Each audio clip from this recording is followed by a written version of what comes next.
ಏತಾವತಾಲಂ ನನು ಸೂಚಿತೇನ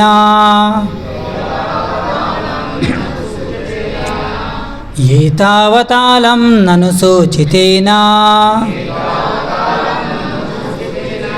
ಗುಣೈರಸಾಮ್ಯಾನತಿಶಾಯನಸ್ಯ ಗುಣೈರಸಾಮ್ಯಾನತಿಶಾಯನಸ್ಯ ಇತ್ವೇತರಾನ್ ಪ್ರಾರ್ಥಯತೋ ವಿಭೂತಿ ಇತ್ವೇತರಾನ್ ಪ್ರಾರ್ಥಯತೋ ವಿಭೂತಿ ಯಸ್ಯಾಂಗ್ರಿರೇಣುಂ ಜುಷತೇನ ಬಿಪ್ಸೋ ಯಸ್ಯಾಂಗ್ರಿರೇಣುಂ ಜುಷತೇನ ಬಿಪ್ಸೋ ಏತಾವತಾಲಂ ನನು ಸೂಚಿತೇನ ಗುಣೈರಸಾಮ್ಯಾನತಿಶಾಯನಸ್ಯ ಇತ್ವೇತರಾನ್ ಪ್ರಾರ್ಥಯತೋ ವಿಭೂತಿ ಯಸ್ಯಾಂಗ್ರಿರೇಣುಂ ಜುಷತೇನ ಬಿಪ್ಸೋ. ಪ್ರಭುಸ್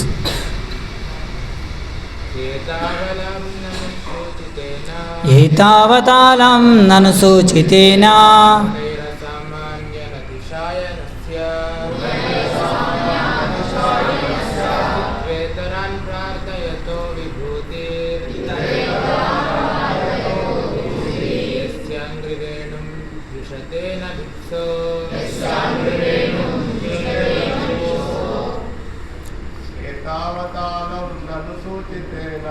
ಏತಾವತಾಲಂ ನನು ಸೂಚಿತೇನ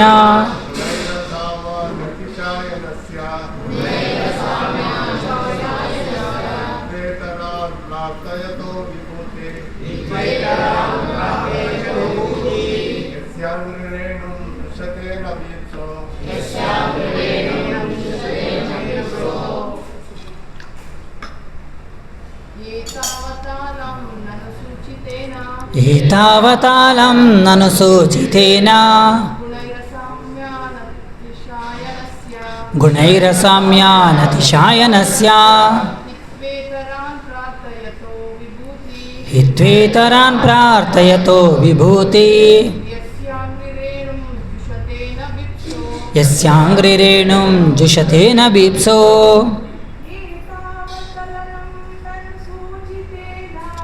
ಏತಾವತಾಲಂ ನನು ಸೂಚಿತೇನ ಗುಣೈರಸಾಮ್ಯಾನತಿಶಾಯನಸ್ಯ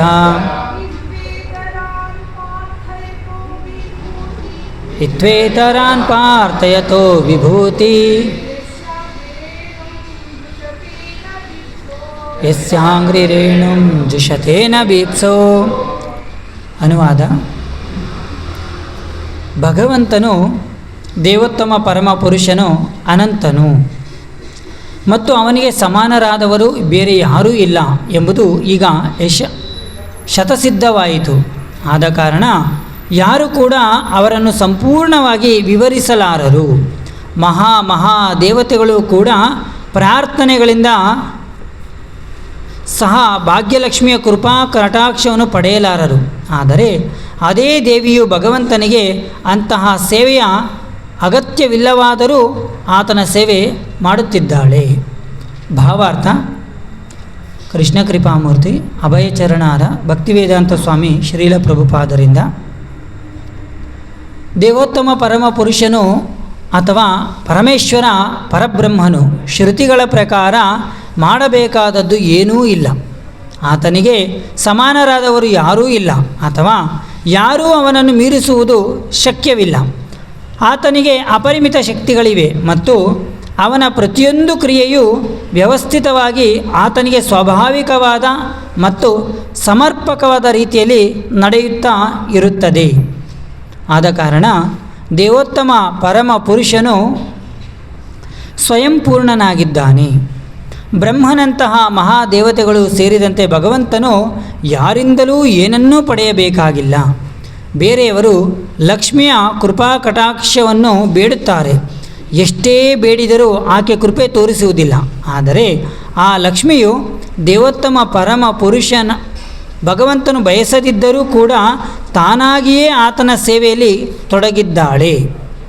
ದೇವೋತ್ತಮ ಪರಮ ಪುರುಷನು ತನ್ನ ಗರ್ಭೋದಕಶಾಹಿ ವಿಷ್ಣು ರೂಪದಲ್ಲಿ ಭೌತಿಕ ಜಗತ್ತಿನ ಪ್ರಥಮ ಸೃಷ್ಟಿಯಾದ ಬ್ರಹ್ಮನನ್ನು ತನ್ನ ನಾಭಿಕಮಲದ ನಾಳದಿಂದ ಪಡೆಯುತ್ತಾನೆಯೇ ಹೊರತು ಸದಾ ತನ್ನ ಸೇವೆಯಲ್ಲಿ ನಿರತಳಾಗಿರುವ ಲಕ್ಷ್ಮಿಯ ಗರ್ಭದಿಂದಲ್ಲ.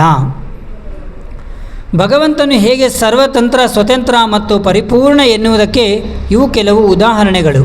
ಅವನು ಮಾಡಬೇಕಾದದ್ದು ಏನೂ ಇಲ್ಲ ಎಂದರೆ ಆತನು ನಿರಾಕಾರಿ ಎಂದು ಅರ್ಥವಲ್ಲ. ತನ್ನ ದಿವ್ಯ ನೆಲೆಯಲ್ಲಿ ಆತನು ಅದೆಷ್ಟು ಅಚಿಂತನೀಯ ಶಕ್ತಿಗಳಿಂದ ಪೂರ್ಣನಾಗಿದ್ದಾನೆಂದರೆ ಕೇವಲ ಅವನ ಇಚ್ಛಾ ಮಾತ್ರದಿಂದ ಯಾವುದೇ ದೈಹಿಕ ಅಥವಾ ವ್ಯಕ್ತಿಗತ ಪ್ರಯತ್ನವಿಲ್ಲದೆಯೇ ಪ್ರತಿಯೊಂದೂ ನಡೆಯುತ್ತದೆ. ಆದುದರಿಂದ ಆತನನ್ನು ಯೋಗೇಶ್ವರ ಅಥವಾ ಸಕಲ ಯೋಗ ಶಕ್ತಿಗಳ ಪ್ರಭು ಎಂದು ಕರೆಯಲಾಗುತ್ತದೆ.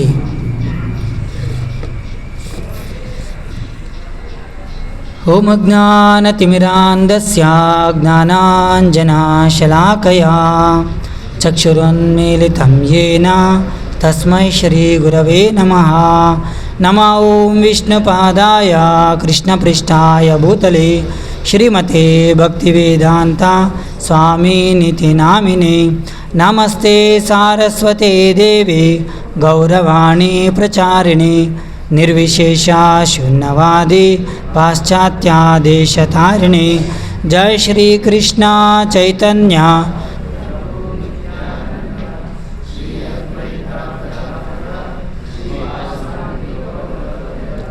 ಹರೇ ಕೃಷ್ಣ ಹರೇ ಕೃಷ್ಣ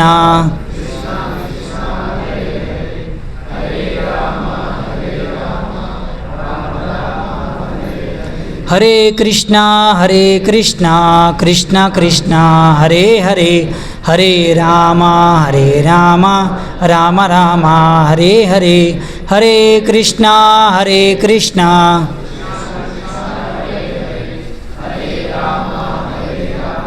ರಾಮ ರಾಮ ಹರೇ ಹರೇ.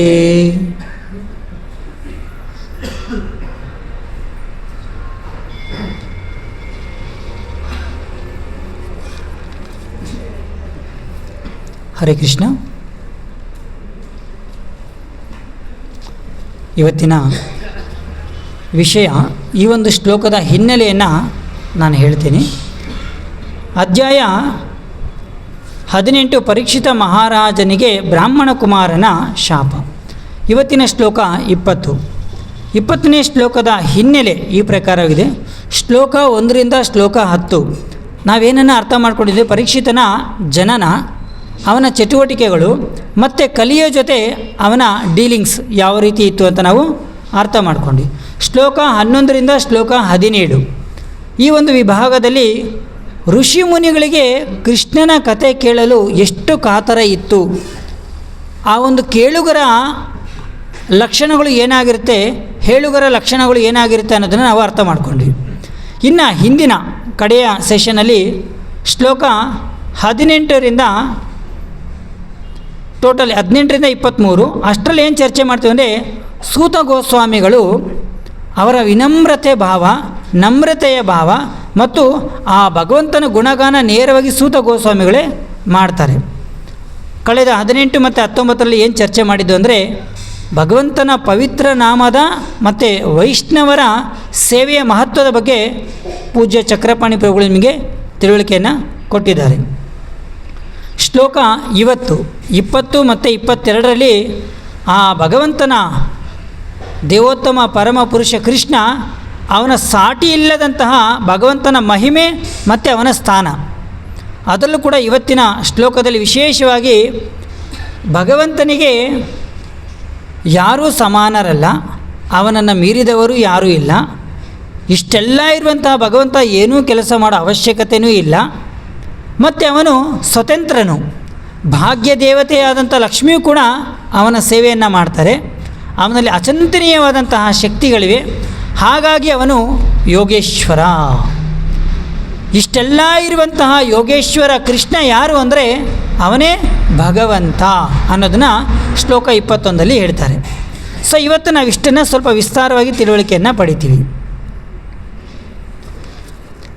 ವೇದವ್ಯಾಸರು ಸೂತ ಮುನಿಗಳು ಈ ಒಂದು ಭಗವಂತನ ಜ್ಞಾನವನ್ನು ಭಗವದ್ಗೀತೆ ಮತ್ತು ಭಾಗವತದ ಮುಖಾಂತರ ಕೊಡ್ತಾ ಇದ್ದಾರೆ. ಜ್ಞಾನದಲ್ಲಿ ಎರಡು ರೀತಿಯಾಗಿ ಅವರು ವಿಚಾರವನ್ನು ಹೇಳ್ತಾರೆ. ಒಂದು ಭಗವಂತನ ಗ್ರೇಟ್ನೆಸ್ಸು, ಇನ್ನೊಂದು ಭಗವಂತನ ಸ್ವೀಟ್ನೆಸ್ಸು. ಇಡೀ ಭಾಗವತದಲ್ಲಿ ಏನಿದೆ ಅಂದರೆ ಭಗವಂತ ಎಷ್ಟು ಗ್ರೇಟ್ ಅಂದರೆ ಏನು? ಇಷ್ಟು ಶ್ರೇಷ್ಠನಾದವನು, ಉತ್ತಮೋತ್ತಮನಾದವನು. ಹಾಗಾಗಿ ಅವನಿಗೆ ಉತ್ತಮ ಶ್ಲೋಕ ವಾರ್ತಾಯ ಅಂತ ಹೆಸರು. ಅವನು ಎಷ್ಟು ಶ್ರೇಷ್ಠನಾದವನು. ಎರಡನೇದಾಗಿ ಅವನ ಸ್ವೀಟ್ನೆಸ್ಸು, ಅವನ ಒಂದೊಂದು ಲೀಲೆಗಳು ಎಷ್ಟು ಮಧುರವಾಗಿದೆ ಅನ್ನೋದನ್ನು ಇಡೀ ಭಗವದ್ಗೀತಾ ಭಾಗವತದಲ್ಲಿ ಏನು ಮಾಡ್ತಾರೆ ನೀವು ನೋಡಿದ್ರೆ ಇವೆರಡೇ ಇರುತ್ತೆ. ಆದರೆ ಈ ಒಂದು ಶ್ಲೋಕದಲ್ಲಿ ಸುಖದೇವ್ ಗೋಸ್ವಾಮಿಗಳು ಆ ಭಗವಂತನ ಗ್ರೇಟ್ನೆಸ್ ಬಗ್ಗೆ ಮಾತಾಡ್ತಾ ಇದ್ದಾರೆ. ಹೆಂಗೆ ಕೃಷ್ಣ ಗ್ರೇಟ್ನೆಸ್, ಯಾಕೆ ಭಗವಂತನ ಒಂದು ಗ್ರೇಟ್ನೆಸ್ನ ಹೇಳ್ತಿದ್ದಾರೆ ಅಂದರೆ ಅಲ್ಲಿರುವಂಥ ಎಲ್ಲ ಕೇಳುಗರು ಇದ್ರಲ್ವ, ಅವರು ಎಷ್ಟು ಹೇಳಿದ್ರೂ ಕೂಡ ಅವ್ರು ಮತ್ತೆ ಏನು ಮಾಡ್ತಾಯಿದ್ದಾರೆ, ಮತ್ತೆ ಪ್ರಶ್ನೆ ಮಾಡ್ತಾಯಿದ್ದಾರೆ, ಮತ್ತೆ ಕೇಳಬೇಕು, ಮತ್ತೆ ಪ್ರಶ್ನೆ ಮಾಡಿದ್ರೆ ಮತ್ತೆ ಕೇಳಬೇಕು. ಯಾವಾಗ ಒಬ್ಬ ವ್ಯಕ್ತಿಗೆ ಅಂಥ ಭಗವಂತನ ಗ್ರೇಟ್ನೆಸ್ ಗೊತ್ತಾಗುತ್ತಲ್ವ, ಆವಾಗೇನಾಗುತ್ತಂದರೆ ಅವನಲ್ಲಿ ನಮಗೆ ಆಸಕ್ತಿ ಮೂಡುತ್ತೆ. ಆಸಕ್ತಿ ಮೂಡಿದಾಗ ಏನಾಗುತ್ತಂದರೆ ಅವನಲ್ಲಿ ಪ್ರೀತಿ ಮೂಡುತ್ತೆ. ಪ್ರೀತಿ ಮೂಡಿದಾಗ ಅವನಿಗೋಸ್ಕರ ಸೇವೆ ಮಾಡ್ತೀವಿ, ಕಡೆಗೆ ಅವನಿಗೋಸ್ಕರ ಸಂಪೂರ್ಣವಾಗಿ ಶರಣಾಗತಿಯನ್ನು ತಗೋತೀವಿ. ನಮ್ಗೆ ಯಾರಾದರೂ ತುಂಬ ಒಬ್ಬ ವ್ಯಕ್ತಿ ಗ್ರೇಟ್ ಅಂತ ಗೊತ್ತಾಗಿದ ತಕ್ಷಣ ಏನು ಮಾಡ್ತೀವಿ, ನಾವು ರೆಸ್ಪೆಕ್ಟ್ ಕೊಡೋಕ್ಕೆ ಶುರು ಮಾಡ್ತೀವಿ. ಸಾಮಾನ್ಯವಾಗಿ ಜನ ಬಂದರೆ ರೆಸ್ಪೆಕ್ಟ್ ಕೊಡೋಲ್ಲ. ಸಡನ್ನಾಗಿ ಬೇರೆ ಯಾರಾದರೂ ದೊಡ್ಡ ವ್ಯಕ್ತಿಗಳು ಬಂದರೆ ಏನು ಮಾಡ್ತೀವಿ, ರೆಸ್ಪೆಕ್ಟ್ ಮಾಡ್ತೀವಲ್ವಾ. ಸೊ ಆ ಭಗವಂತನ ಗ್ರೇಟ್ನೆಸ್ ಸಾಮಾನ್ಯ ವ್ಯಕ್ತಿಗೆ ಅಷ್ಟಿದೆ ಅಂದರೆ ಅಂತಹ ಭಗವಂತ ಕೃಷ್ಣನ ಗ್ರೇಟ್ನೆಸ್ನ ಇವತ್ತಿನ ಶ್ಲೋಕದಲ್ಲಿ ನಾವು ಅರ್ಥ ಮಾಡ್ಕೋತೀವಿ. ಆ ಮುಖಾಂತರವಾಗಿ ಭಗವಂತ ನಿನ್ನ ಗ್ರೇಟ್ನೆಸ್ನ ತಿಳಿದು ಅವನಿಗೆ ನಾವೇನು ಮಾಡಬೇಕಂದ್ರೆ ಸೇವೋನ್ಮುಖರಾಗಬೇಕು ಅನ್ನೋದು ಇವತ್ತಿನ ಶ್ಲೋಕದಿಂದ ಕಲಿಬೇಕಾದಂತಹ ಪಾಠ. ಮೊದಲನೇದಾಗಿ ನಾನು ಭಾವಾರ್ಥದ ಮುಖಾಂತರನೇ ಹೋಗ್ತೀನಿ.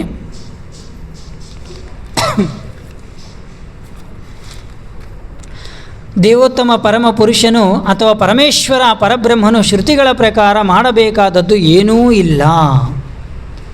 ಶ್ರುತಿಗಳು ಅಂದರೆ ಪರಂಪರೆಯಿಂದ ಜ್ಞಾನವನ್ನು ಕೇಳಿ ಪಡೆದಿರುವಂತಹದ್ದು. ಆ ಜ್ಞಾನಗಳ ಪ್ರಕಾರ ಏನಂದರೆ ಭಗವಂತ ಏನೂ ಮಾಡೋ ಅವಶ್ಯಕತೆ ಇಲ್ಲ, ಯಾವ ಕೆಲಸ ಮಾಡುವಂತಹ ಅವಶ್ಯಕತೆಯೂ ಇಲ್ಲ. ಯಾಕಂದರೆ ನಾವೆಲ್ಲರೂ ಕೂಡ ಕೆಲಸ ಮಾಡ್ತೀವಿ. ನಾವೆಲ್ಲ ಎಂತಕ್ಕೋಸ್ಕರ ಕೆಲಸ ಮಾಡ್ತೀವಿ ಅಂದರೆ ಏನಾರು ಒಂದು ಸಾಧಿಸಬೇಕು. ಏನು ಸಾಧಿಸಬೇಕು? ಇಲ್ಲ ಹಣ ಸಂಪಾದನೆ ಮಾಡಬೇಕು, ಅದಕ್ಕೋಸ್ಕರ ಕೆಲಸ ಮಾಡ್ತೀವಿ. ಇಲ್ಲ ಅಂದರೆ ಹಣ ಸಂಪಾದನೆ ಮಾಡಬೇಕಾಗುತ್ತೆ, ಇಲ್ಲಾಂದರೆ ಏನಾದ್ರು ಒಂದು ಹೆಸರನ್ನು ಸಂಪಾದನೆ ಮಾಡಬೇಕಾಗುತ್ತೆ. ಅದು ಇಲ್ಲ ಅಂದರೆ ಇದಕ್ಕೆ ಏನಾದ್ರು ಒಂದು ಕೆಲಸ ಅಂತೂ ಮಾಡಲೇಬೇಕು. ಕೆಲಸ ಮಾಡದೆ ಅಂತೂ ಇರೋಕ್ಕಾಗೋದೇ ಇಲ್ಲ. ಅದು ಹಣಕ್ಕಾಗಿರ್ಬೋದು, ಅದು ಫೇಮಸ್ಗೋಸ್ಕರ ಇರ್ಬೋದು, ಅದು ಮತ್ತೊಂದಕ್ಕೋಸ್ಕರ, ಅದು ಎಲ್ಲ ರಂಗದಲ್ಲೂ ಇರ್ಬೋದು. ಕೆಲವರು ಮೆಡಲ್ಗೋಸ್ಕರ ಕೆಲಸ ಮಾಡ್ತಾ ಇರ್ತಾರೆ, ಕೆಲವರು ಹಣಕ್ಕೋಸ್ಕರ ಕೆಲಸ ಮಾಡ್ತಾ ಇರ್ತಾರೆ, ಕೆಲವರು ಸೇವೆಗೋಸ್ಕರ ಕೆಲಸ ಮಾಡ್ತಾರೆ, ಪರೋಪಕಾರ ಕೆಲಸ. ಈ ರೀತಿ ಅವ್ರು ಏನು ಮಾಡ್ತಾರೆ, ಕೆಲಸ ಮಾಡ್ತಾನೇ ಇರ್ತಾರೆ. ಕೆಲಸ ಮಾಡದೆ ಯಾರಾದರೂ ಇದ್ದೀವಿ ಅನ್ನೋರು ಯಾರಾದರೂ ಇಲ್ಲಿದ್ದೀರಾ? ಪ್ರಭು ಈಚೆ ಏನು ಕೆಲಸ ಇಲ್ಲ ಅನ್ನೋ ಬರಲ್ಲ, ಮನೆ ತುಂಬ ಕೆಲಸ ಯಾವಾಗಲೂ ಇದ್ದೇ ಇರುತ್ತೆ. ಮನೆ ಕೆಲಸ ಅಂತೂ ಮಾಡಲೇಬೇಕು. ಸರಿ, ಆ ಕೆಲಸನೂ ಇಲ್ಲ ಪ್ರಭು, ನಾನು ಫುಲ್ ಫ್ರೀ ಆಗಿದ್ದೀನಿ ಅಂದರೆ ಆ ರೀತಿ ಏನೂ ಕೆಲಸ ಇದ್ರೋರು ಇವತ್ತು ಭಾನುವಾರ ಬೆಂಗಳೂರಲ್ಲಿ ಪಾರ್ಕ್ ಸುತ್ತ ನಾಯಿ ಹಿಡ್ಕೊಂಡು ನಾಯಿ ಸೇವೆ ಮಾಡ್ತಾ ಇರ್ತಾರೆ. ಆ ಕೆಲಸ ಅಂತೂ ಮಾಡೇ ಮಾಡ್ತಾರೆ. ಆದರೆ ಭಗವಂತ ಏನೂ ಕೆಲಸ ಮಾಡೋ ಅವಶ್ಯಕತೆ ಅವನಿಗಿಲ್ಲವೇ ಇಲ್ಲ. ಅದನ್ನು ನೀವು ನೋಡ್ಬೋದು ಭಗವದ್ಗೀತೆಯಲ್ಲಿ 3ನೇ ಅಧ್ಯಾಯ 22ನೇ ಶ್ಲೋಕದಲ್ಲಿ ಹೇಳ್ತಾರೆ, ಹೇ ಪಾರ್ಥ, ಈ 3 ಲೋಕದಲ್ಲಿ ನಾನು ಮಾಡುವಂಥ ಕೆಲಸ ಏನೂ ಇಲ್ಲ, ನನಗೇನೂ ಬೇಕಾಗೂ ಇಲ್ಲ. ನಾನು ಅದನ್ನು ಹೇಳಿದ್ದು, ನಾವು ಕೆಲಸ ಯಾಕೆ ಮಾಡ್ತೀವಿ, ಏನಾದ್ರು ಒಂದು ಸಾಧಿಸೋದಕ್ಕಾದ್ರೂ ಕೆಲಸ ಮಾಡ್ತೀವಿ. ಆದರೆ ಭಗವಂತ ಸಾಧನೆ ಮಾಡೋದು ಬೇಕಾಗಿಲ್ಲ, ಅವನಿಗೇನು ಅವಶ್ಯಕತೆಯೂ ಇಲ್ಲ. ಆದರೂ ಕೂಡ ಭಗವಂತ ತುಂಬ ಬ್ಯುಸಿಯಾಗಿದ್ದಾನೆ, ತುಂಬ ಕೆಲಸ ಮಾಡ್ತಾ ಇರ್ತಾನೆ. ಅದನ್ನು ಮತ್ತೆ ಅದೇ ಭಗವದ್ಗೀತೆಯಲ್ಲಿ 3ನೇ ಅಧ್ಯಾಯ 21ನೇ ಶ್ಲೋಕದಲ್ಲಿ ಹೇಳ್ತಾರೆ,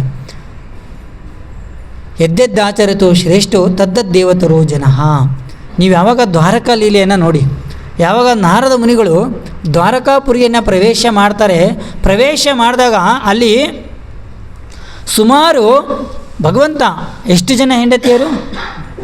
16,108 ಜನ ಹೆಂಡತಿಯರು, 16,108 ಅರಮನೆಗಳು, ಒಬ್ಬೊಬ್ಬರಿಗೆ 10 ಜನ ಮಕ್ಕಳು, ಇಷ್ಟೆಲ್ಲ ಇರುವಂತಹ ಭಗವಂತ ಇವತ್ತು ನಾವು ಭಾನುವಾರ ತುಂಬ ಜನ ಬಂದಿಲ್ಲ, ಯಾಕಂದರೆ ಮನೆ ಕೆಲಸ ಐತೆ ಅಂತ, ಮಕ್ಕಳಿಗೆ ಕೆಲಸ ಇದೆ ಅಂತ.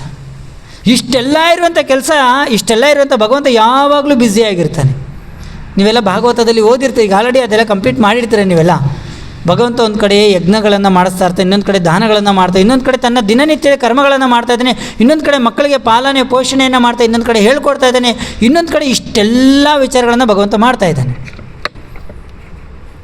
ಆದರೆ ನಿಜವಾಗ್ಲೂ ಹೇಳಬೇಕಂದ್ರೆ ಭಗವಂತ ಇದು ಯಾವುದು ಮಾಡೋ ಅವಶ್ಯಕತೆ ಇಲ್ಲ, ಆದರೂ ಕೂಡ ಭಗವಂತ ಮಾಡ್ತಿದ್ದಾನೆ ಅನ್ನೋದನ್ನು ನಾವಿಲ್ಲಿ ಅರ್ಥ ಮಾಡ್ಕೊಂಡ್ವಿ. ಎರಡನೇದಾಗಿ, ಆತನಿಗೆ ಸಮಾನರಾದವರು ಯಾರೂ ಇಲ್ಲ ಅಥವಾ ಯಾರೂ ಅವನನ್ನು ಮೀರಿಸುವುದು ಶಕ್ಯವಿಲ್ಲ. ಆತನಿಗೆ ಅಪರಿಮಿತ ಶಕ್ತಿಗಳಿವೆ ಮತ್ತು ಅವನ ಪ್ರತಿಯೊಂದು ಕ್ರಿಯೆಯು ವ್ಯವಸ್ಥಿತವಾಗಿ ಆತನಿಗೆ ಸ್ವಾಭಾವಿಕವಾದ ಮತ್ತು ಸಮರ್ಪಕವಾದ ರೀತಿಯಲ್ಲಿ ನಡೆಯುತ್ತಾ ಇರುತ್ತದೆ. ಆದ ಕಾರಣ ದೇವೋತ್ತಮ ಪರಮ ಪುರುಷನು ಸ್ವಯಂ ಪೂರ್ಣನು. ಅವನಿಗೆ ಸಮಾನರಾದವರು ಇಲ್ಲ, ಅವನನ್ನು ಮೀರಿದವರು ಇಲ್ಲ. ಭಗವಂತನಿಗೆ, ಕೃಷ್ಣನಿಗೆ ಒಂದು ಹೆಸರೇನೆಂದರೆ ಭಗವಂತ.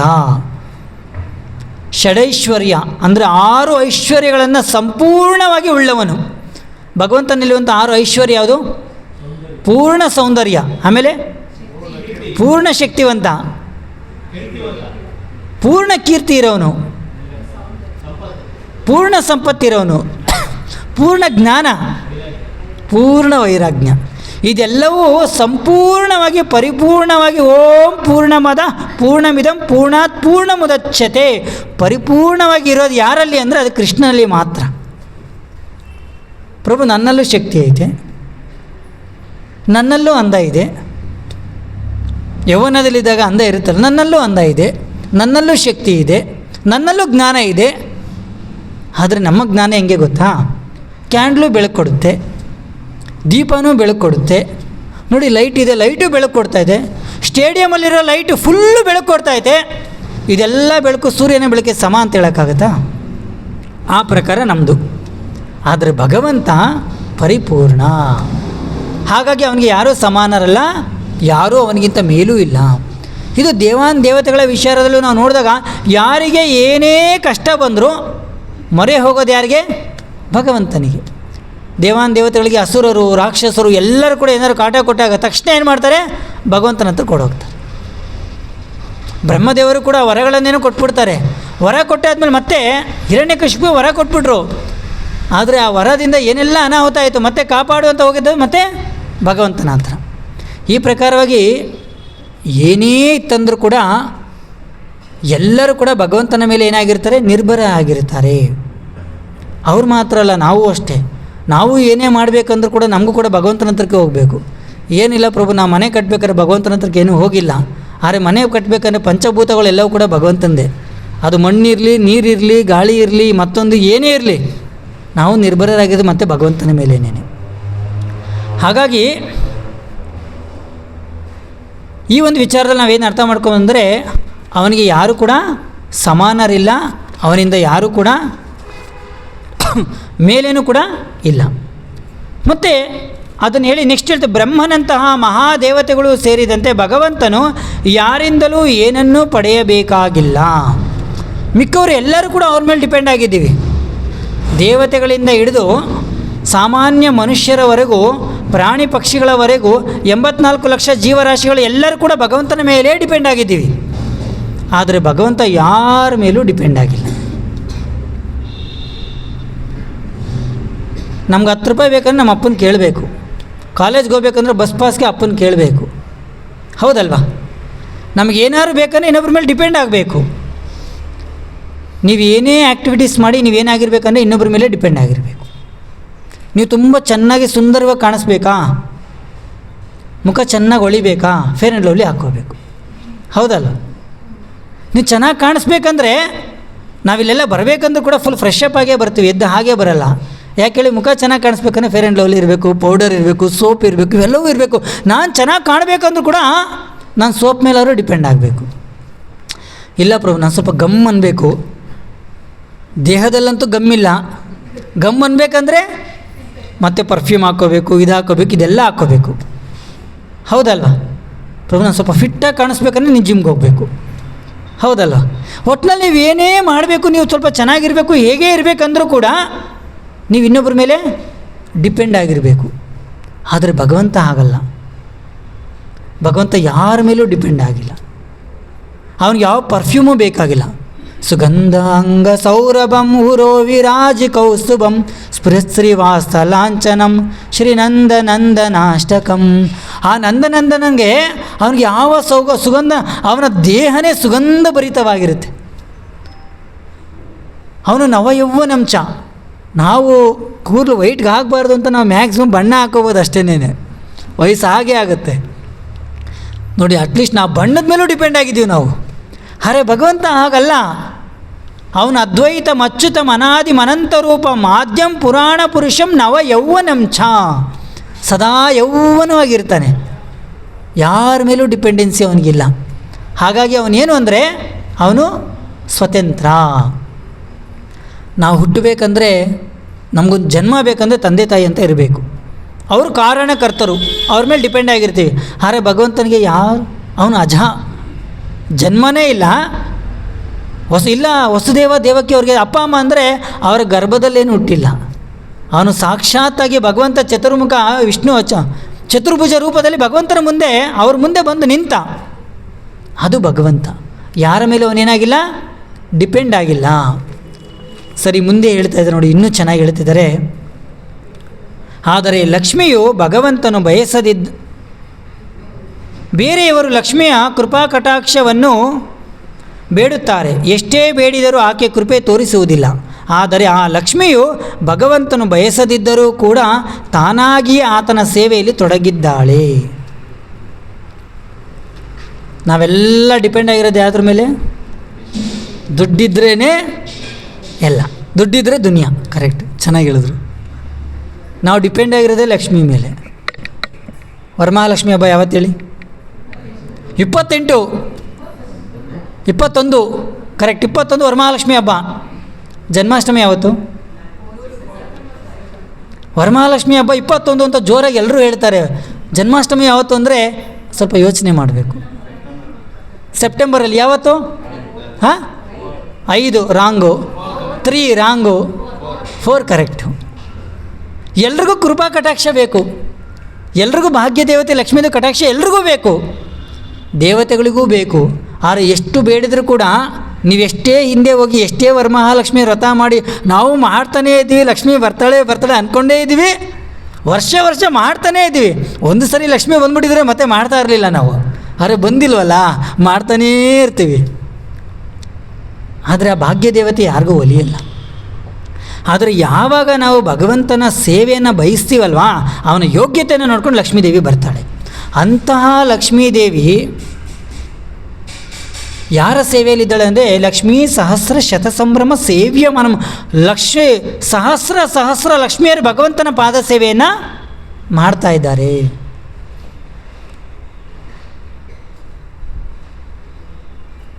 ಈ ಎಲ್ಲ ಕಾರಣದಿಂದ ಆದರೂ ಕೂಡ ಭಗವಂತ ಯಾಕೆ, ಅವನಿಗೆ ಅವಶ್ಯಕತೆ ಇಲ್ಲ, ಆದರೂ ಕೂಡ ಯಾಕೆ ಆ ಒಂದು ಸೇವೆಯಲ್ಲಿ ಭಗವಂತ ತೊಡಗಿಸಿದಾನೆಂದರೆ, ಅದು ಭಗವಂತಂದು ಕೈಂಡ್ನೆಸ್ಸು.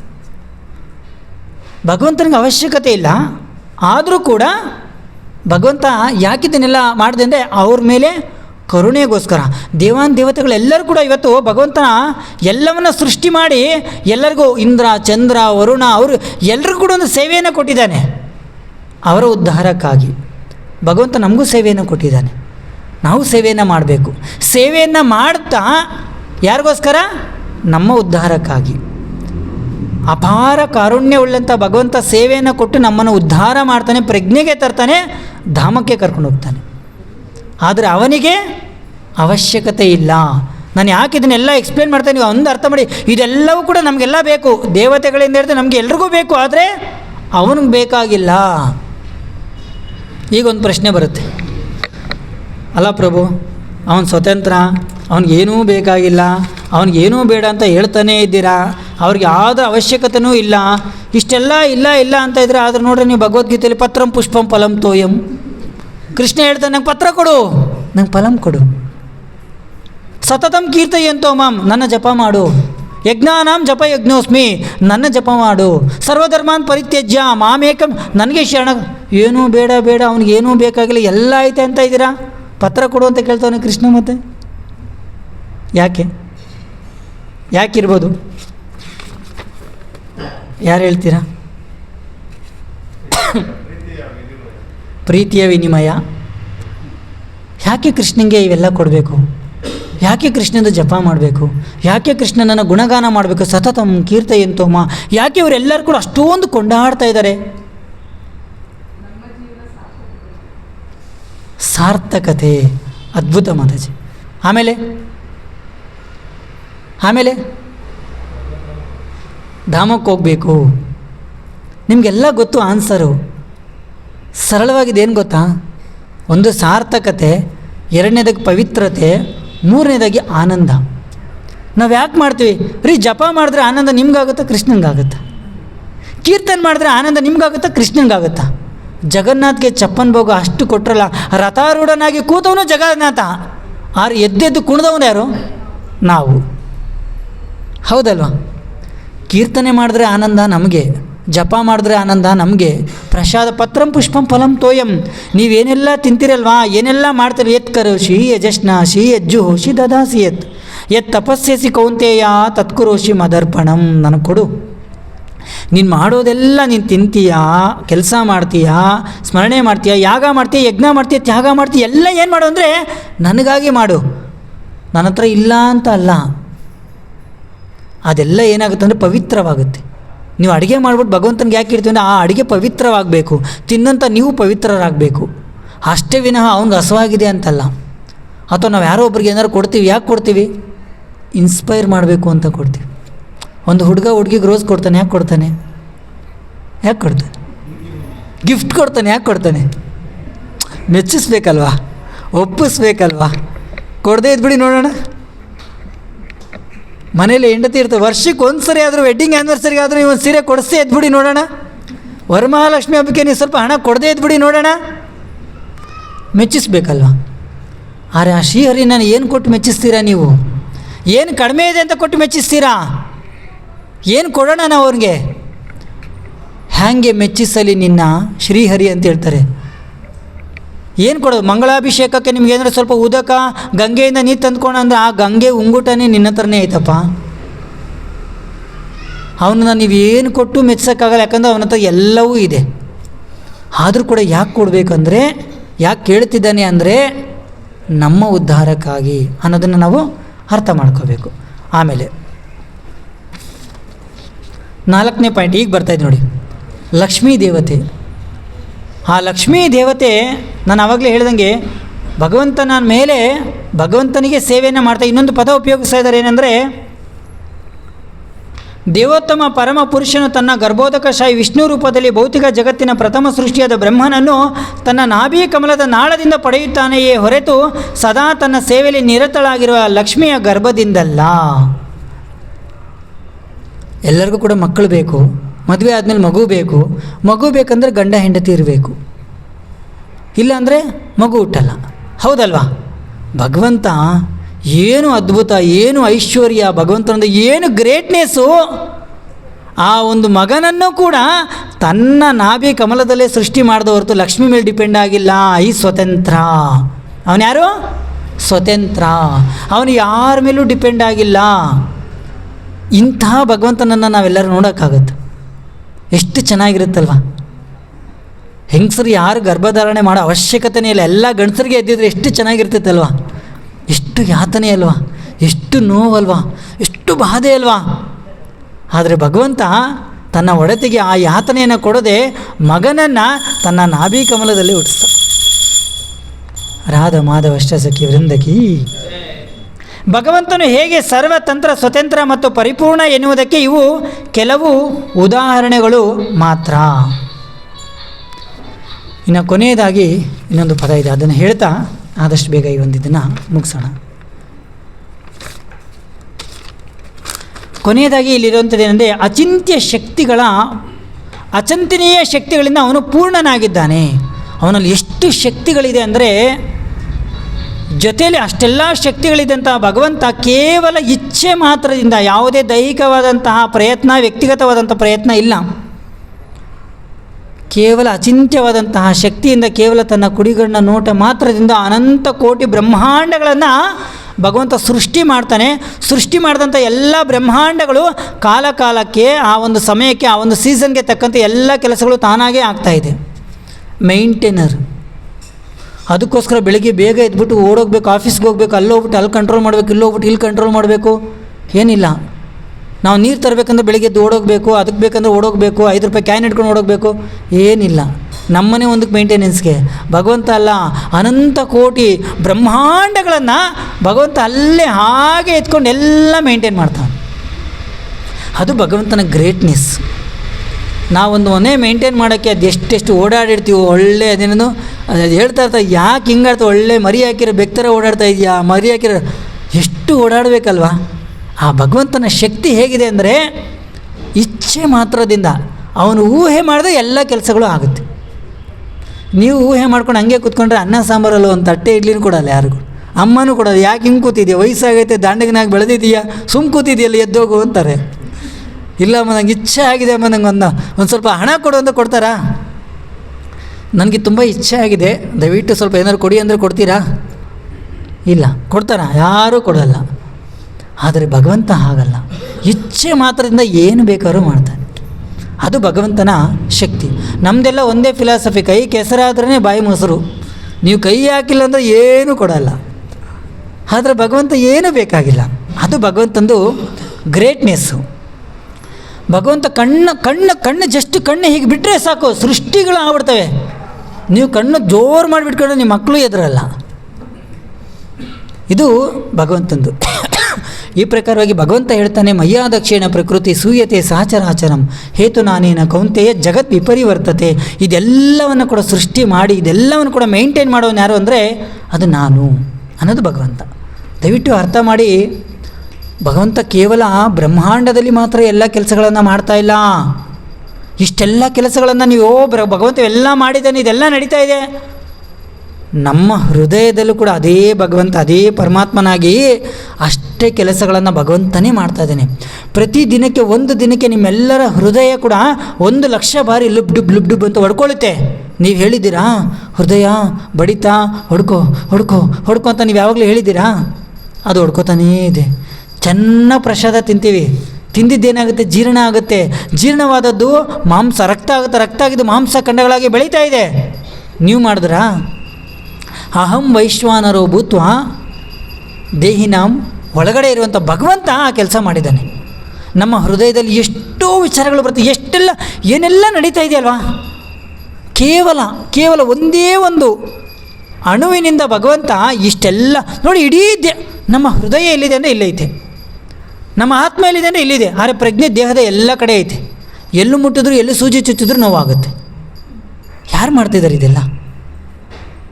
ಭಗವಂತ ಹೊರಗಡೆ ಒಳಗಡೆ ಎಲ್ಲ ಕಡೆ ಭಗವಂತ ಇದೆಲ್ಲವನ್ನು ಕೂಡ ಅದು ಅವನ ಅಚಿಂತ್ಯವಾದಂಥ ಶಕ್ತಿ.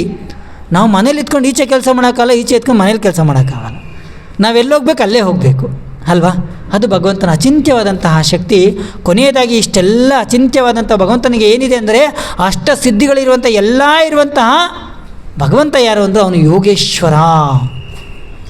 ಯೋಗೇಶ್ವರ ಅಂದರೆ ಏನು ಅಂದರೆ ಅಷ್ಟಸಿದ್ಧಿಗಳನ್ನು ಉಳ್ಳವನು ಅಂತ ಅರ್ಥ. ಆ ಅಷ್ಟಸಿದ್ಧಿಗಳು ಯಾರು ಅಂದರೆ ಏನು ಅಷ್ಟಸಿದ್ಧಿಗಳು ಅಂದರೆ ಅಣಿಮ ಮಹಿಮ. ಅಣಿಮ ಅಂದರೆ ಸಣ್ಣದರಲ್ಲಿ ಅತೀ ಸಣ್ಣನಾದವನು ಭಗವಂತ ಪರಮಾತ್ಮನಾಗಿ. ಅಣುರೇಣು ತೃಣಕಾಷ್ಟ ಪರಿಪೂರ್ಣ ಗೋವಿಂದ. ಇಷ್ಟೆಲ್ಲ ಸೃಷ್ಟಿ ಬ್ರಹ್ಮಾಂಡಗಳನ್ನು ಸೃಷ್ಟಿ ಮಾಡಿರುವಂಥ ಭಗವಂತ ಎಲ್ಲ ಅಣುವಿನಲ್ಲೂ ಇದ್ದಾನೆ. ಹೌದಲ್ವಾ? ನೋಡಿ ಎಷ್ಟು ಸಣ್ಣವ. ಅದೇ ಭಗವಂತ ಮಹಿಮ, ತುಂಬ ದೊಡ್ಡನಾದವನು. ವಾಮನನಾಗಿ ಬಂದಾಗ ಬಾಲಕನಾಗಿ ಬೆಳೆದದ್ದು ತ್ರಿವಿಕ್ರಮನಾಗಿ ಬೆಳೆದ. ಅಮ್ಮ ಕೇಳಿದ್ದು ಏನಪ್ಪ ಬಾಯಲ್ಲಿ ಮಣ್ಣು ತಿಂದೇನೋ ಕೃಷ್ಣ ಅನ್ನೋ ಅಂದ. ಅವನು ಅಂದ, ಬ್ರಹ್ಮಾಂಡನೇ ತೋರಿಸ್ಬಿಟ್ಟ. ನೋಡಿದ್ರೆ ಇಷ್ಟು, ತೋರಿಸಿದ್ರೆ ಅಷ್ಟು. ಹೌದಲ್ವ? ಅದು ಅಣಿಮ ಮಹಿಮ. ಅದಾದಮೇಲೆ ಲಗಿಮ, ಗಾಳಿಗಿಂತ ಹಗುರ. ಕೃಷ್ಣ 6 ವರ್ಷದ ಬಾಲಕನಾಗಿದ್ದಾಗ ಗೋವರ್ಧನಗಿರಿ ಬೆಟ್ಟ ಎತ್ತಿದ. ಒಳ್ಳೆ ಗಾಳಿಯಲ್ಲಿ ಗಾಳಿಪಟ ಆಡಿಸ್ದಂಗೆ ಆಡಿಸ್ತಾ ಇದ್ದ. ನೀವು ಆಡಿಸ್ಬಿಡಿ ನೋಡೋಣ, ಕೈಯೇ ಮುರಿದೋಗಿರುತ್ತೆ. ಗಾಳಿಗಿಂತ ಹಗುರ ಭಗವಂತ, ಅದೇ ಭಗವಂತ ಗರಿಮ ಅತೀ ಭಾರ. ಯಾವಾಗ ಪೂತನಿ ಕೃಷ್ಣನ ಚಿಕ್ಕ ಹುಡುಗ ಈಗ ಕೊಂದಾಕೆ ಬಂದ್ಬಿಡ್ತೀನಿ ನೋಡಿ ಕಂಸ ಅಂತೇಳಿ ಬಂದ್ಲು, ಮೇಲೆ ಎತ್ಕೊಂಡು ಹೋಗ್ಬಿಟ್ಲು. ಮೇಲೆ ಎತ್ಕೊಂಡೋದ್ಮೇಲೆ ಕೃಷ್ಣ ಭಾರ ಆದ ಆದ ಆದ ಆದ ಆದ ಆ ಭಾರ ತಡೆಯೋಕ್ಕಾಗಲಿಲ್ಲ ತೃಣಾವರ್ತನಿಗೆ ಮತ್ತು ಪೂತನಿಗೆ. ಮೇಲಿಂದ ದಭಾರ ಅಂತ ಬಿದ್ದಲು. ಭಾರವಾದರೂ ಅವನಷ್ಟು ಭಾರ ಯಾರೂ ಇಲ್ಲ. ಪರ್ವತಗಳಲ್ಲಿ ನಾನು ಮೇರು ಪರ್ವತ ಅಂತೀನಿ, ಅದಕ್ಕಿಂತ ಭಾರ ಏನಿದೆ ಅದು ಭಗವಂತ. ಪ್ರಾಪ್ತಿ ಅಂದರೆ ಒಬ್ಟೈನಿಂಗ್ ಎನಿಥಿಂಗ್ ಫ್ರಮ್ ಎನಿವೇರ್. ಏನಾದ್ರು ಬೇಕಂದ್ರೆ ಕೃಷ್ಣ ತಾನಲ್ಲಿ ಇದ್ದಲ್ಲೇ ಎಲ್ಲವನ್ನು ಕೂಡ ಪ್ರಾಪ್ತಿ ಮಾಡ್ಕೋತಾನೆ. ಬ್ರಹ್ಮದೇವರು ಏನು ಮಾಡಿದ್ರು, ಬ್ರಹ್ಮ ವಿಮೋಹನ ಲೀಲೆಯಲ್ಲಿ ಎಲ್ಲ ಬಾಲಕರನ್ನ ಕತ್ಕೊಂಡು ಹೋಗ್ತು. ಇವನೇನು ಎಲ್ಲರೂ ಇವನು ಕೃಷ್ಣ ಏನೋ ಭಾರಿ ಗ್ರೇಟ್ ಅಂತ ಹೇಳ್ತಾ ಇದ್ರಲ್ಲ, ಇವನಲ್ಲಿರುವಂಥ ಎಲ್ಲ ಗೋಪ ಬಾಲಕರನ್ನ ಗೊಲ್ಲರನ್ನೆಲ್ಲ ಕರ್ಕೊಂಡು ಹೋಗ್ಬಿಟ್ರು ಕೃಷ್ಣ. ಯಾರೋ ಬ್ರಹ್ಮದೇವರು. ಕೃಷ್ಣ ನೋಡ್ದೆ ಯಾರೂ ಇಲ್ಲ ಅಂತ ಇರಲಿ ಬಿಡು ಪ್ರಾಪ್ತಿ. ಅವನು ಅಂದ್ಕೊಂಡ ಎಲ್ಲರೂ ವಾಪಸ್ ಬಂದ್ಬಿಟ್ರು. ಎಲ್ಲರನ್ನ ಅವನೇ ಸೃಷ್ಟಿ ಮಾಡಿಬಿಟ್ಟ. ಬ್ರಹ್ಮನಿಗೆ ಒಂಥರ ಬ್ರಹ್ಮ ಆ್ಯಕ್ಚುಲಿ ಅವ್ನಿಗೇನೋ ಒಂದು ಬಿಲ್ಡರ್ ಮಾಡಿಬಿಡೋಣ, ಅವ್ನಿಗೇನಾರು ಒಂದು ತೋರಿಸ್ತೀನಿ ನೋಡು ನನ್ನ ಚಮತ್ಕಾರ ಅಂತ ಅಂದ್ಕೊಂಡ್ರು. 1 ವರ್ಷ ಆದರೂ ಕೂಡ ಅವರೆಲ್ಲರೂ ಅಲ್ಲಲ್ಲಲ್ಲೇ ಇದ್ದಾರೆ. ಬ್ರಹ್ಮದೇವರು ನೋಡ್ದ ನನ್ನ ಸಿನಿಮಾ ಅಲ್ಲಿ ಇವರು ಇಲ್ಲೇ ಇದ್ದಾರೆ, ಅವರು ಇಲ್ಲೇ ಇದ್ದಾರೆ. ಬ್ರಹ್ಮ ಭಗವಂತ ಅಂದ್ಕೊಂಡ್ರೆ ಎಲ್ಲಿ ಬೇಕಾದ್ರೂ ಏನು ಬೇಕಾದ್ರೂ ಸೃಷ್ಟಿ ಮಾಡ್ಕೋತಾನೆ. ಅದು ಪ್ರಾಪ್ತಿ. ಎರಡನೇದಾಗಿ ಇಷಿತ್ವ ಅಂದರೆ ಲಾರ್ಡ್ಶಿಪ್ಸ್. ಆ ಮುಖಾಂತರ ಬ್ರಹ್ಮನಿಗೆ ತೋರಿಸ್ಕೊಟ್ಟ, ನಾನು ಎಲ್ಲರ ಭಗವಂತ, ದೇವೋತ್ತಮ ಪರಮಪುರುಷ ನಾನು. ಅವರೆಲ್ಲ ಅಂದಿದ್ರಲ್ಲ, ಇಂದ್ರನಿಗೆಲ್ಲ ಹೇಳಿದ್ರ ಅವ್ರಿಗೆಲ್ಲ ಏನು ಪೂಜೆ ಮಾಡಬೇಡಿ, ನನಗೆ ಮಾಡಿ, ಗೋವರ್ಧನಿಗೆ ಮಾಡಿ ಅಂತ. ಅದನ್ನು ಟೆಸ್ಟ್ ಮಾಡೋಕ್ಕೆ ಇವರೆಲ್ಲ ಬಂದರು. ಆಮೇಲೆ ಗೊತ್ತಾಯ್ತು, ಇಲ್ಲಪ್ಪ ನೀನೇ ಎಲ್ಲ ಗೋವಿಂದ ಮಾದಿಪುರುಷಂ ಅಂತ ಅವರು ಒಪ್ಕೊಂಡ್ರು. ಕೊನೆಯದಾಗಿ ಏನಂದರೆ ವಶಿತ್ವ. ವಶಿತ್ವ ಅಂದರೆ ಬ್ರಿಂಗ್ ಅದರ್ಸ್ ಅಂಡರ್ ಕಂಟ್ರೋಲ್.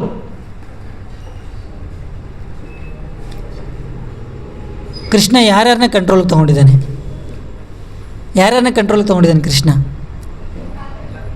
ಎಲ್ಲರನ್ನ, ಇನ್ಕ್ಲೂಡಿಂಗ್ ನಮ್ಮನ್ನು. ಯಾಕಂದರೆ ಸೃಷ್ಟಿ ಮಾಡಿದವನೇ ಯಾರು ಕ್ರಿಯೇಟ್ ಮಾಡಿದ್ರೆ ಅವರೇ ತಾನೆ ಎಲ್ಲ ಮೇನ್ ಕಂಟ್ರೋಲರ್ ಕೂಡ, ನಿಜ ಅಲ್ವಾ? ಆದರೆ ಇಲ್ಲ ಕೃಷ್ಣ ಕಂಟ್ರೋಲರ್ ಅಲ್ಲ ಅಂತ ತುಂಬ ಜನ ಬಂದರು. ಯಾರ್ಯಾರು ಬಂದರು? ರಾವಣ ಹೌದಲ್ವಾ, ಕುಂಭಕರ್ಣ, ಹಿರಣ್ಯಕಶಿಪು, ಹಿರಣ್ಯಕಶಿಪು. ಏನು ಹಿರಣ್ಯಕಶಿಪು ಕಂಟ್ರೋಲರ್? ಕೃಷ್ಣ ಕಂಟ್ರೋಲರ್, ಎಲ್ಲವೂ ಅವನೇ ಸೃಷ್ಟಿಕತೆ. ಅದು ಒಪ್ಪೋದೇ ಇಲ್ಲ. ಹಿರಣ್ಯಕಶಿಪು ಯಾವಾಗಲೂ ಅಷ್ಟೇ, ರಾಜಾದಿರಾಜ, ರಾಜಮಾರ್ತಾಂಡ, ರಾಜಗಂಭೀರ, ಅಸುರಕುಲ ತಿಲಕ, ಅಷ್ಟದಿಕ್ಪಾಲಕ, ಎಲ್ಲರಿಗೂ ಕಂಟ್ರೋಲರ್ ಯಾರು ಅಂದರೆ ರಾವಣ. ಹಿರಣ್ಯಕಶಿಪು ಏನಾದ್ರು ಒಮ್ಮೆ ಈಗ ಕಣ್ಣಿಗೆ ನೋಡ್ರೆ ಸೂರ್ಯಚಂದ್ರ ಹಂಗೆ ಪಕ್ಕಕ್ಕೆ ಹೋಗಬೇಕು ಕಂಟ್ರೋಲರು. ದೇವತೆಗಳನ್ನು ನೋಡಿದ್ರೆ ದೇವತೆಗಳೆಲ್ಲ ಓಡೋಗಬೇಕು ಕಂಟ್ರೋಲರು. ಗಾಳಿ ಬಾಂದ್ರೆ ಬರಬೇಕು, ಮಳೆ ಬಾಂದ್ರೆ ಬರಬೇಕು, ಹೋಗಂದ್ರೆ 3 ಲೋಕಗಳನ್ನು, ಇಡೀ 3 ಲೋಕಕ್ಕೆ ಯಾರು ಕಂಟ್ರೋಲರ್ ಅಂದರೆ ಅದು ನಾನು ಹಿರಣ್ಯಕಶಿಪು ಸಾರ್ವಭೌಮ, ಹೇಳಿ ಎಲ್ಲ ಬಹುಪರಾಕ್ ಅಂತ ಇದ್ರು. ಅಂತಹ ಎಲ್ಲ ನಾನೇ ಕಂಟ್ರೋಲರ್ ಅಂದಂತಹ ಹಿರಣ್ಯಕಶಿಪುವನ್ನು ಭಗವಂತ ಹೆಂಗೆ ಕಂಟ್ರೋಲ್ ಮಾಡ್ದೆ ಗೊತ್ತಾ? ಯಾವುದೇ ಕತ್ತಿಗಿತ್ತಿ ತರಲೇ ಇಲ್ಲ, ಅಣುಬಾಂಬ್ ಹಾಕಲೇ ಇಲ್ಲ. ಅಷ್ಟೆಲ್ಲ 3 ಲೋಕಗಳನ್ನು ಅಲ್ಲಾಡಿಸಂಥ ಹಿರಣ್ಯಕಶಿಪುವನ್ನು ಕೇವಲ ನಖ ಮಾತ್ರದಿಂದ ಕಂಟ್ರೋಲ್ ಮಾಡಿಬಿಟ್ಟ. ನಖ ಅಂದ್ರೇನು? ಉಗುರಲ್ಲಿ ಸುಮ್ಮನೆ ಪಕ್ಕಕ್ಕೆ ಕೂರಿಸ್ಕೊಂಡು ಅಷ್ಟೆ. Is the controller. ಇಷ್ಟೆಲ್ಲ ಯಾಕ್ರಿ? ಇದೆಲ್ಲವನ್ನು ಕೂಡ ಸಾರ ರೂಪದಲ್ಲಿ ನಾನು ಇಷ್ಟೊತ್ತರೆಗೂ ಹೇಳಿದ ನಿಮ್ಗೆ ಇದು ಅರ್ಥ ಆಗಿಲ್ಲ ಅಂದರೆ ದಾಸರೊಂದು ಮಾತನ್ನು ಹೇಳ್ತಾರೆ. ಏನು ಗೊತ್ತಾ? ಈ ಪರಿಯ ಸೊಬಗ ಇನ್ನಾವ ದೇವರಲ್ಲಿ ಕಾಣೆ, ಗೋಪೀಜನ ವಲ್ಲಭ ಗೋಪಾಲಗಲ್ಲದೆ. ಅವನಲ್ಲಿ ಏನೆಲ್ಲ ಸೊಬಗು ಐತೆ. ದೊರೆಯತನದಲ್ಲಿ ನೋಡೆ ಧರಣಿ ದೇವಿಗೆ ರಮಣ. 1 ಸೈಟ್ 2 ಸೈಟ್ ಇರೋರೇ ಜಮೀನ್ದಾರ ಆಗ್ಬಿಟ್ರು, ಇಡೀ ಭೂಮಿಗೆ ಅವನೇ ಒಡೆಯ. ಅವನಕ್ಕಿಂತ ಯಾರಾದರೂ ದೊಡ್ಡವರಿದ್ದಾರಾ? ಇಲ್ಲ. ಸಿರಿಯತನದಲ್ಲಿ ನೋಡೆ ಶ್ರೀಕಾಂತ ನೋಡಿ. ಇವತ್ತೆಲ್ಲ ಶ್ರೀಮಂತರು ಯಾರೋ ಒಬ್ಬರೇ ಇದ್ದಾರೆ, ಆದರೆ ಇಡೀ ಲಕ್ಷ್ಮಿಗೇನೆ ಒಡೆಯ ಯಾರು ಅಂದರೆ ಭಗವಂತ. ಹಿರಿಯತನದಲ್ಲಿ ನೋಡೆ ಸರಸಿಜೋದ್ಭವನ, ಎಲ್ಲರಿಗಿಂತ ದೊಡ್ಡವನು ಪ್ರಥಮ ಪ್ರಜೆ ಯಾರು ಅಂದರೆ ಬ್ರಹ್ಮ. ಆ ಬ್ರಹ್ಮನಿಗೆ ಜನ್ಮ ಕೊಟ್ಟವನಪ್ಪ ನೀನು. ಗುರುತನದಲ್ಲಿ ನೋಡೆ ಜಗದಾದಿ ಗುರು. ಅವನಕ್ಕಿಂತ ಯಾರಾದರೂ ಗುರು ಇದ್ದಾರಾ? ಭಗವದ್ಗೀತೆ ಅಂತ ಯಾರಾದರೂ ಬೋಧನೆ ಮಾಡಿದವ್ರು ಬೇರೆ ಯಾರಾದ್ರು ಇದ್ದಾರಾ? ಅವನೇ ಜಗದ್ಗುರು.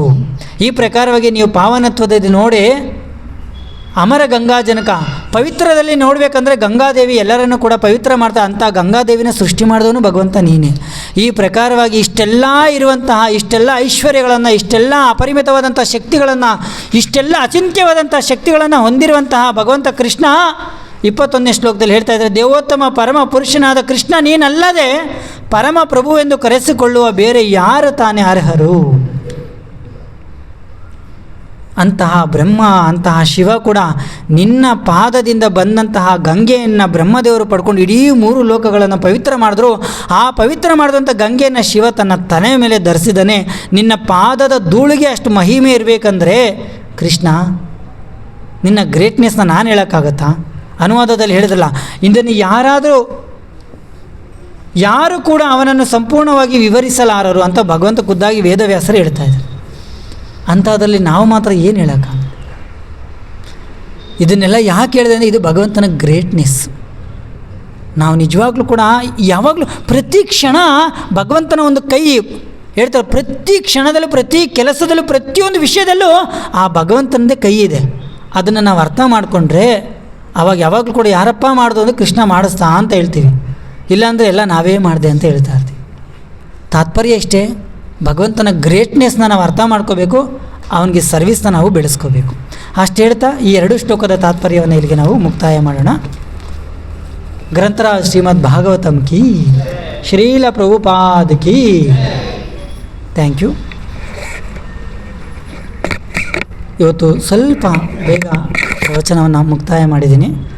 ಕಾರಣಾಂತರದಿಂದ ವಿತ್ ಪರ್ಮಿಷನ್ ನಿಮ್ಮೆಲ್ಲರ ಒಂದು ಅನುಮತಿಯನ್ನು ಪಡಿತಾ ನಾನು ಇಲ್ಲಿಂದ ನಿರ್ಗಮಿಸಿ. ಹರೇ ಕೃಷ್ಣ.